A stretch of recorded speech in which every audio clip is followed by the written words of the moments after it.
Aslida hayotimning o'zi stress, qattiqqo'ligi ota qo'lida tarbiyalandim. Onamdan ayrildim, qimorboz jinoyatchi er bilan yashadim.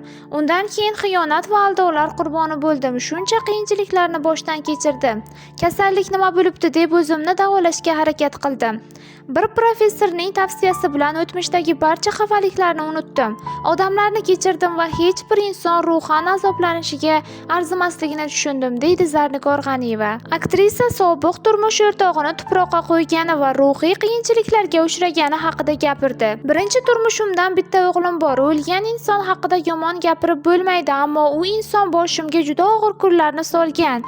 U jinoyatga qo'l urib qo'yar, zararli odatlari ko'p edi, odam o'ldirib qochib yurgan ekan. Bundan bexabar men o'g'lim bilan novvoyxonada yashashga majbur bo'lganmiz.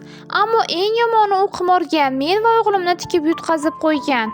Ana shundan keyin uning hayotidan ketishga va hammasini qayta boshlashga qaror qilganman. Albatta oson kechmagan. O'g'lim bilan avtobus bekatlarida uxlashimga to'g'ri kelgan. Shunday qiyin vaziyatlarda yonimizda turmagan qarindoshlari nega akamni yomonlab intervyu berasiz deb norozi bo'lishadi. U inson yaxshi ota bo'la olmadi, ammo o'g'lim farzandlik burchini bajardi. Ozodlikka chiqqandan keyin qurilishda ishlagan ekan. Ish vaqtida yuqoridan qulab tushib halok bo'libdi. Namangandagi jiyanlari bu haqda xabar berib, o'likni olib kelish olmayotganini aytishdi. O'g'limni olib aytilgan manzilga bordik. Yo'l o'rtasida turgan va usti choyshab bilan yopib qo'yilgan o'likni ko'rib, hech bir narsa javobsiz qolmasligini tushundim. Mayitni mashinaga yuklab uyiga jo'natdim. O'g'lim ikkimiz ma'rakalarda ishtirok etdik. Bolam farzandlik burchini ado etdi. Ammo uyga qaytganimizdan keyin u inson ko'zimga ko'p ko'rinadigan bo'lib qoldi.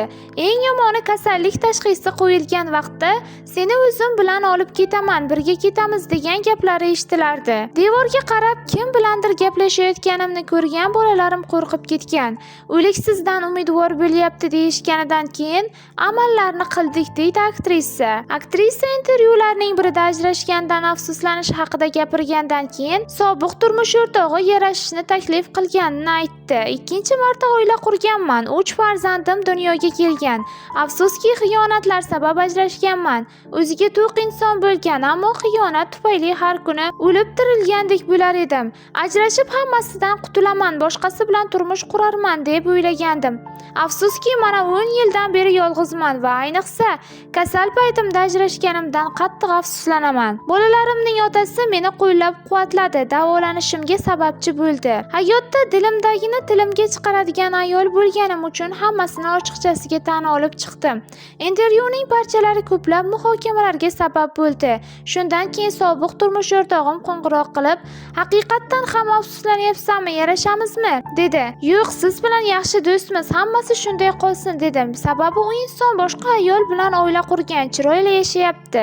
Baxtsiz ayollar soni yana bittaga ortishini istamayman, deydi Zarnigor G'aniyeva. Agarda sizga mashhurlar hayoti qiziq bo'lsa, bizni kuzatishda davom eting va obuna bo'lishni va layk bosishni unutmang.